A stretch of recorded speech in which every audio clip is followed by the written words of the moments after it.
Dando continuidade, candidato a prefeito Rafael Melo, trazendo aí seus projetos para a educação aqui de Ceres. Boa noite a todos. É uma honra estar aqui nesse auditório. Muito obrigado pelo convite ao Conselho Municipal de Educação. Muito obrigado à presença de todos que saíram das suas casas para nos escutar. Gostaria de iniciar a nossa fala entendendo que a educação é o maior bem que o cidadão pode conquistar.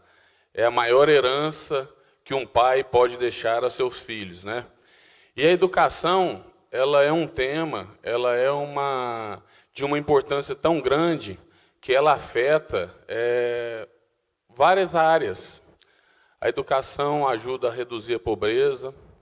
Quanto mais educado, mais acesso à educação a pessoa tem, um acesso mais fácil ela tem ao mercado de trabalho. A educação, ela promove o desenvolvimento econômico. Quanto maior a colocação dessa pessoa no mercado de trabalho, mais recursos essa pessoa vai captar, mais consumo ela vai ter e, teoricamente não, o consumo gera mais impostos e, teoricamente, com mais impostos, se reverte em mais ações sociais. A educação também reflete o meio ambiente, porque uma família que é criada com mais educação, ela procura divulgar as ações sustentáveis. A educação também, ela interfere, ela é primordial na questão da cidadania e da democracia. Um povo mais culto é um povo que tem mais noção dos seus direitos e assim exige mais. Portanto, eu vejo a educação como a prioridade de qualquer governo. É através da educação que se desenvolve uma sociedade, que se desenvolve um país. E como nós estamos hoje falando de política municipal, importantíssima para o desenvolvimento da nossa cidade de Ceres. Bom, entendendo, como eu já disse, a importância do tema educação, gostaria de abordar a seguir alguns assuntos que eu acho de fundamental importância para o desenvolvimento de uma educação de qualidade. Primeiramente, quero abordar a figura do servidor público. Não existe educação quando o servidor da educação não trabalha satisfeito. Não existe uma educação de qualidade quando o servidor trabalha sem querer trabalhar. Não digo que aqui é o caso de Ceres, pois Ceres existem verdadeiros guerreiros que trabalham, qualificados, que doam o seu sangue no sentido de promover uma educação de melhor qualidade. Mas também entendemos, antes de adentrar, gostaria de dizer que entendemos o trabalho, sabemos enxergar o que de bom é feito na Secretaria de Educação. Se Deus assim nos permitir de chegar o ano que vem, o que for bom será mantido, melhorado, e vamos procurar ações visando não a política, mas visando a qualidade de vida e uma melhor qualidade de educação do aluno e do cidadão ceresino.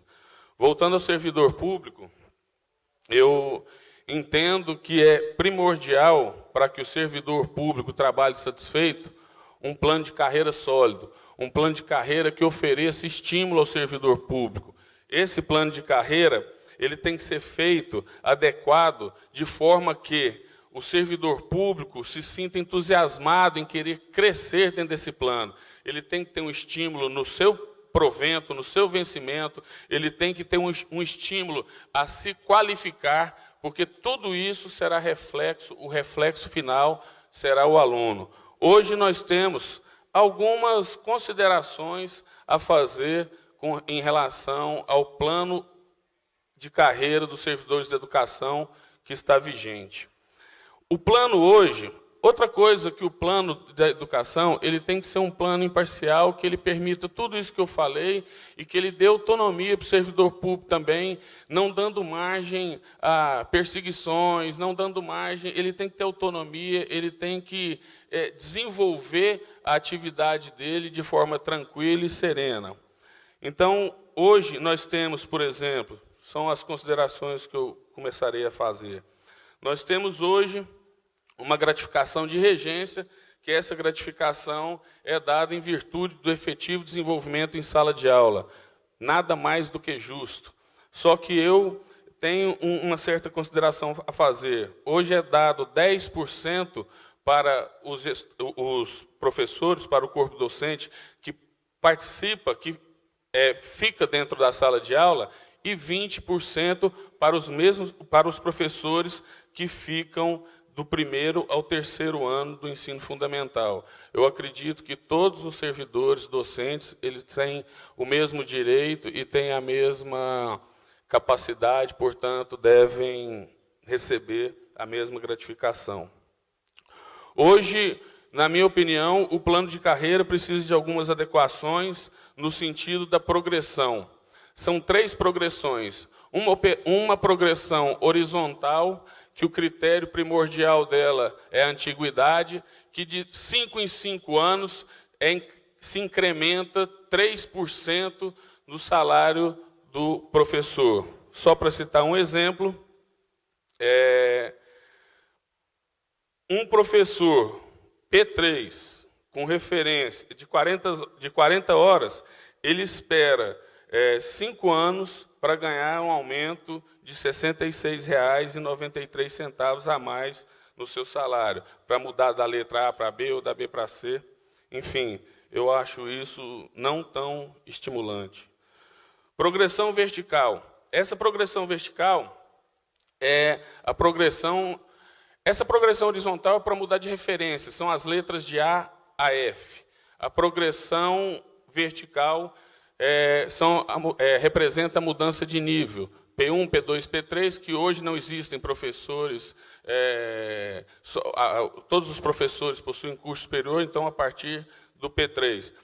Essa progressão vertical, na minha opinião, o aumento da hora-aula dela, ela é muito pequena em virtude do esforço que esse professor tem que fazer. Um outro exemplo, a hora-aula de um professor P3 da classe A, que sobe de nível para P4, classe A, porque a progressão vertical, ela não muda a classe. Você muda a progressão, porém, você muda a progressão à classe, você passa de P3 para P1, para P4, mas a referência continua a mesma que você estava. Então, a hora-aula de um professor P3, classe A, que sobe de nível para P4A, ele tem que fazer um curso de especialização, pós-graduação, e a hora-aula dele passa de hoje, de R$ 10,52 para R$ 11,56, um aumento de R$ 1,04. Eu também não acho isso muito estimulante. Progressão de titularidade. O adicional de tempo de serviço e a gratificação de titularidade são as gratificações que incorporam no vencimento do professor para efeito de aposentadoria. Hoje, a progressão por titularidade, ela exige, são vários níveis, de acordo com a quantidade de horas-aulas, é o percentual que se acrescenta no vencimento do professor. Mas vamos utilizar como exemplo o teto máximo, 1.800 horas para que se acrescente 30% no salário no vencimento de um professor. 1.800 horas representam exatamente 5 cursos de 360 horas. Quer dizer, existem pós-graduações de 360 horas. Então, quer dizer, o professor teria que fazer 5 pós-graduações para mudar de nível. E vamos usar outro exemplo, um professor de nível P3, um salário de R$ 2.230,86 de 40 horas. Ele tem que fazer 5 cursos de 350 horas-aulas para que o seu para que o seu salário aumente R$ 669,26. Então, e esses 5 de 360 horas, um total de 1.800, né? Também não acho muito atraente. O bônus, foi sancionada uma lei, 1745 de 2011, onde se instituía um valor de R$ 1.500 a ser distribuído, a ser pago aos servidores da educação no final do ano. Eu, salvo engano, o último bônus foi pago um em 2012 e outro em 2014, os últimos, né? Nós queremos fazer um estudo para que, através de recursos do Fundeb, nós possamos estipular, fazer um estudo de um valor que ele possa não ser pago no final do ano, que ele possa ser rateado durante todos os 12 meses e que ele possa, faremos um estudo de viabilização para que esse valor que for dividido, que ele incorpore no salário do professor, para que também seja contado na aposentadoria, incorporado na aposentadoria. Outra situação que eu vejo importante a ser pensada é que hoje, no nosso quadro de professores municipais, nós não temos mestres e nem doutores. Acredito eu, pela falta de incentivo, pela falta de incentivar essa pessoa. Eu também quero procurar meios, procurar formas de incentivo para que essa pessoa chegue até o nível P6. Hoje, salvo engano, nós temos professores com pós-graduação no nível P4, referência A. Nós temos que tentar desenvolver a educação para que chegue ao nível P6, classe F. Bom, o piso salarial hoje, 2016, é um valor de R$ 2.135,64. Esse piso salarial ele é definido pela União com base no servidor, no professor com ensino médio. Nós, hoje, não temos professor do ensino médio aqui em Séries. Todos os professores são formados e têm curso superior. E se tiver, acho que não tem, mas se tiver, muito pouca quantidade. Mas, enfim, isso não vai fazer diferença na nossa fala. A questão é que nós temos que pensar no piso salarial, é claro, é lei, tem que ser pago, mas nós temos que pensar no estímulo também do professor.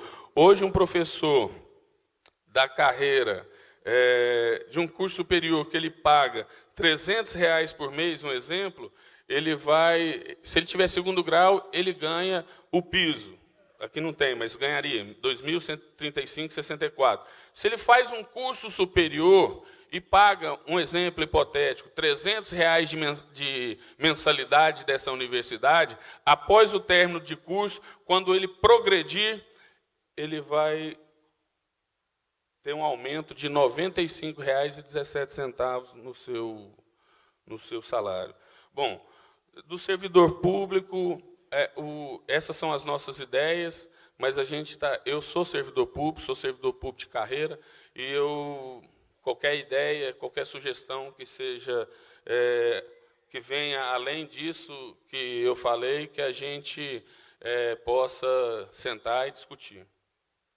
Bom, entendo também a importância de concurso público, para a realização de concurso público para o preenchimento de vagas que hoje remanescentes. Acredito também em reuniões periódicas com o corpo docente e com o quadro administrativo, porque não existem pessoas que mais possam nos orientar e mais possam nos dar boas ideias do que quem vive a educação dia a dia, quem vive a necessidade da demanda, ou quem pode falar, não, isso aqui também está bom, isso aqui nós vamos manter. Então, Deus assim abençoando da gente chegar lá, quero contar com toda a estrutura da Secretaria de Educação,